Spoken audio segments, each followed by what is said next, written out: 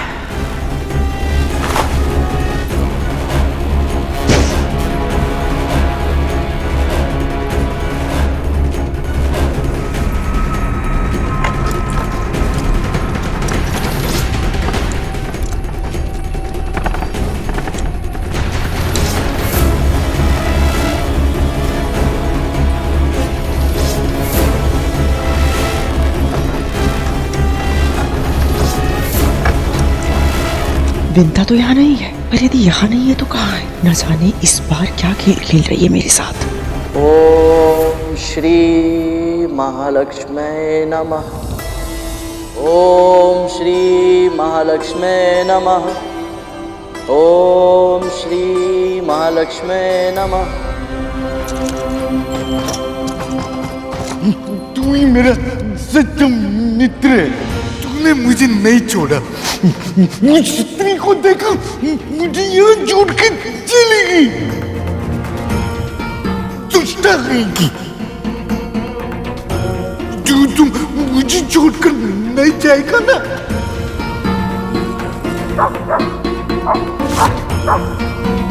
रिश्वान का इस तरह भौंकना, ये हो क्या रहा है मेरे महल में? और ये विंता कहाँ है?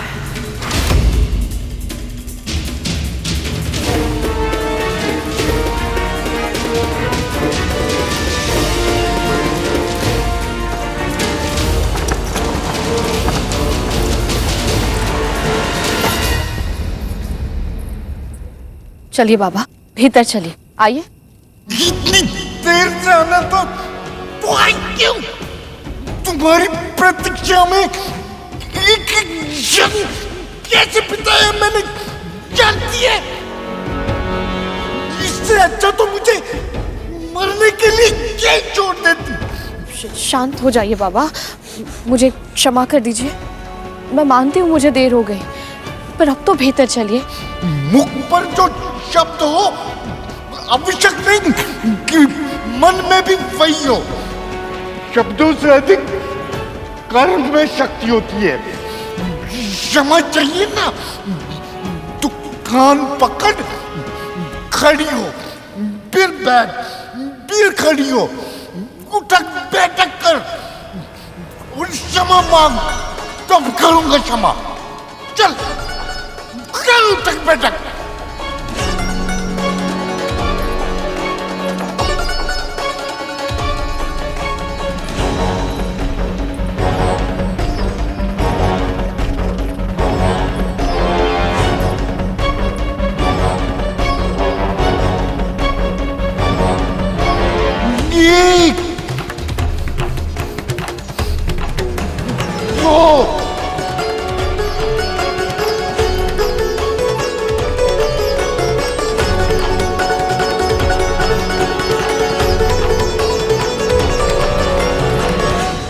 बस कर,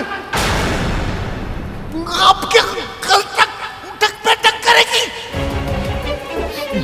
उठा मुझे, चल तू भी चल मेरे साथ, तू मेरा मित्र है, चल।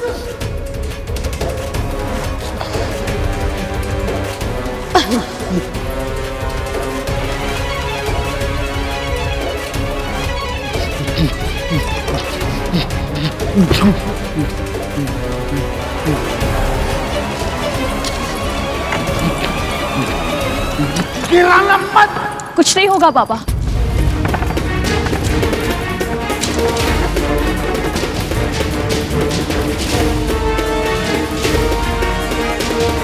ये दुर्गंध कैसी?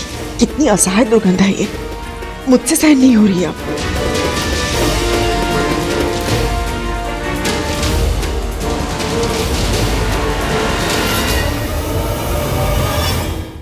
प्रभु आपका बहुत बहुत धन्यवाद कि विंता माँ बच गई। यदि कद्रू माँ देख लेती तो विंता माँ को बहुत बड़ा दंड देती।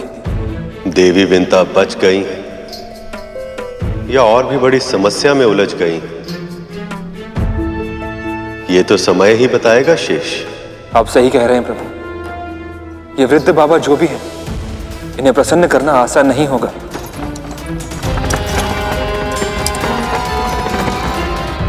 जिस प्रकार विंता माँ के सहारे वो यहां तक आए, लगता नहीं इतनी आसानी से जाएंगे। तन से इतनी भीषण दुर्गंध आ रही, और अकेले भी तो नहीं आए, श्वान को साथ ले आए हैं। इनके अस्तित्व को रहस्य रख पाना विंता माँ के लिए कठिन होगा। इन दोनों प्राणियों को महल के भीतर लाने के लिए वो पहले ही कद्रू माँ से सत्य छुपा चुकी हैं। पता नहीं अब और क्या क्या करना होगा उन्हें। आइए बाबा, संभल कर। वहां वन में मैं ही रंग था और मैं ही राजा था। ये तुम मुझे कहाँ ले आई है? क्षमा कीजिएगा बाबा, वहाँ वन में आपको अकेले छोड़ना उचित नहीं लगा मुझे। मैंने सोचा यहाँ आपकी सेवा और भी अच्छी तरह कर पाऊंगी। कर लेना सेवा, पर मैं बैठूंगा कहाँ? आप आइए यहाँ विराजी, आइए। मत्ती मारी गई है तेरी के आसन पर मैं कैसे बैठ सकता हूँ? क्षमा कीजिए बाबा, आप वहाँ विराजिए, मैं दूसरा आसन बिछा देती हूँ। हाँ, आइए।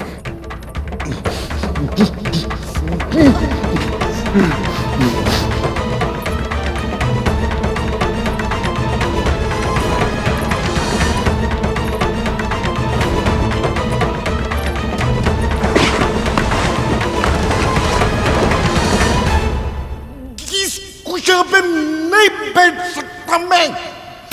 चुपेगा मुझे? अंधी है क्या? दिखाई नहीं देता? मैं कुष्ठ रोगी हूँ।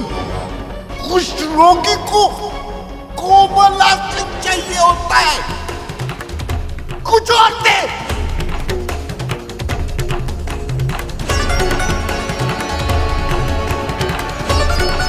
क्षमा कीजिएगा बाबा, कुछ और तो नहीं है। झूठी असत्य भाषण सुना रही है मुझे।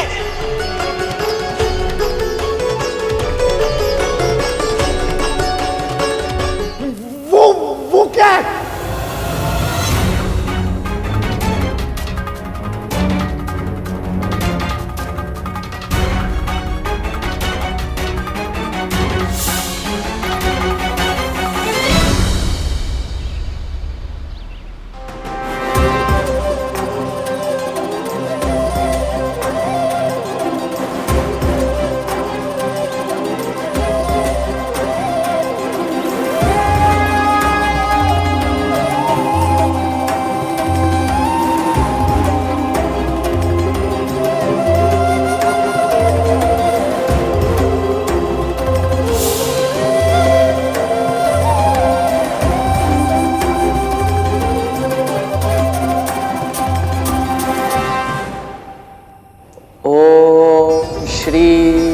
महालक्ष्मी नमः।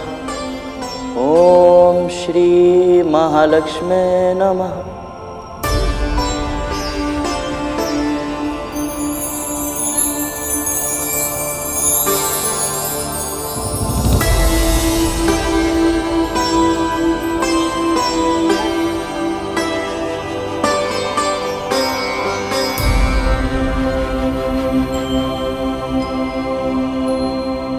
माँ,